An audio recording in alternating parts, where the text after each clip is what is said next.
दोस्तों आप सभी को राम राम। बहुत ही कम घंटे बाकी हैं जब आपको कोई भी गुड इन्फॉर्मेशन आते हुए देखने को मिलेगी जो आपको पता होनी चाहिए। 3 बड़ी इन्फॉर्मेशन आने वाली हैं, तो तीनों इन्फॉर्मेशन पे यहाँ पे फोकस करेंगे।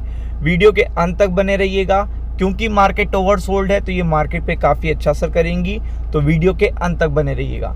तो सबसे पहले अगर आप देखेंगे तो यहाँ पे FTA मोमेंटम पीयूष गोयल जी ने देखिएगा क्या बताया है। आप देख सकते हो यहाँ पे FTA एक और देखिएगा FTA साइन हो सकता है, और वो भी किसके साथ आप देख सकते हो, ओमान डील, चूंकि ये ऑलमोस्ट फाइनलाइज्ड है। ऐसा कौन बता रहे हैं?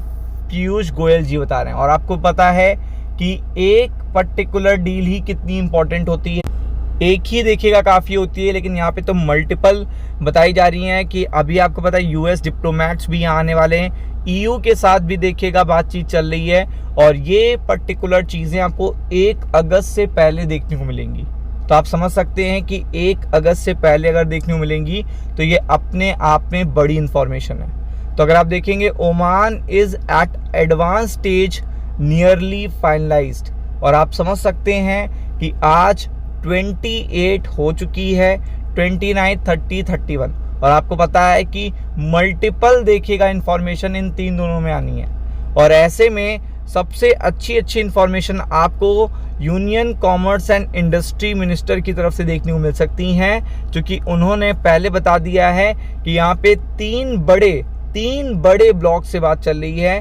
पहला यूरोपियन यूनियन, आपको पता है यूनाइटेड स्टेट्स, और देखिएगा अदर गल्फ कंट्री के साथ भी कंटिन्यू टॉक हो रहा है। क्या हो रहा है? गल्फ कंट्री के साथ भी कंटिन्यू टॉक हो रहा है।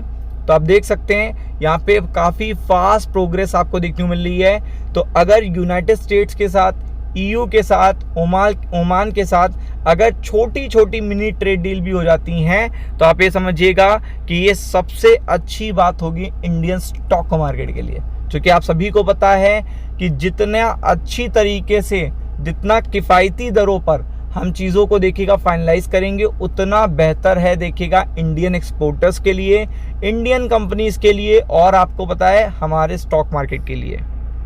तो ये चीज़ सबसे इम्पॉर्टेंट है कि एक अनदर FTA आपको देखने को मिल सकता है, और यही एनी टाइम आपको देखिएगा स्टॉक मार्केट पे मोमेंटम और ट्रेंड का रिवर्सल भी देखने को मिल सकता है। सेकेंड इन्फॉर्मेशन देता हूँ।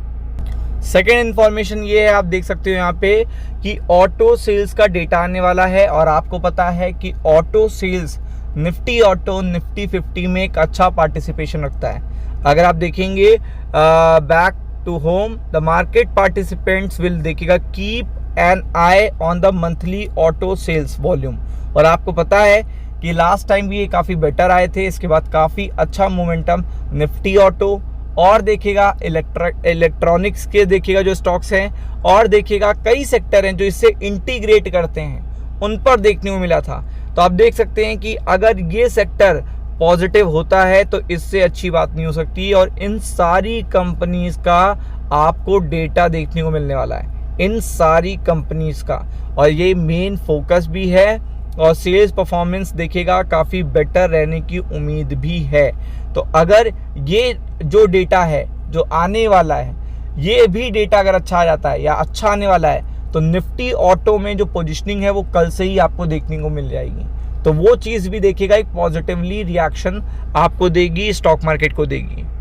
आगे बढ़ते हैं तो सबसे इम्पॉर्टेंट है डोमेस्टिक डेटा, जो आपको पता होना चाहिए। तो सबसे पहले देखिएगा डोमेस्टिक इकोनॉमिक डेटा में अगर आप देखेंगे the industrial production and fiscal deficit number for June releasing July 28। तो आपको पता है 28, 29, 31 ये PMI के नंबर्स जो होते हैं और फिजिकल डेफिसिट के नंबर जो होते हैं, ये सबसे इंपॉर्टेंट होते हैं। और जिस तरीके से इंडिया की ग्रोथ की परफॉर्मेंस रही है, इन्फ्लेशन की परफॉर्मेंस रही है, और क्रूड ऑयल में जो देखिएगा रिलैक्सेशन देखने को मिला है, उसके चलते हुए ये डेटा बेटर ही आएगा, और ये लाइव मार्केट में आता है। तो आप देख सकते हो ये जो डेटा आने वाला है 1 August, the market will focus on the HSBC manufacturing PMI data, जो लास्ट टाइम भी अच्छा आया था, और इस बार भी अगर आप देखेंगे मैन्युफैक्चरिंग एक्टिविटी के एक्सपैंड होने की संभावना है। आप देख सकते हो यहाँ बताया जा रहा है मैन्युफैक्चरिंग एक्टिविटी के एक्सपैंड होने की संभावना है। तो अगर किसी भी पर्टिकुलर कंट्री की मैन्युफैक्चरिंग एक्टिविटी एक्सपैंड हो रही है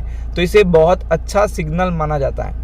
फिर आपको पता होना चाहिए बैंक की लोन एंड डिपॉजिट ग्रोथ का डेटा आएगा, चूंकि रेट कट हुए थे लास्ट टाइम तो उसका भी असर यहाँ पे देखने को मिलेगा और यहाँ पे भी एक्सपेंशन देखने को मिल सकता है। तो ये निफ्टी बैंक के लिए काफ़ी पॉजिटिव इन्फॉर्मेशन होगी, तो फोकस करिएगा। राम राम।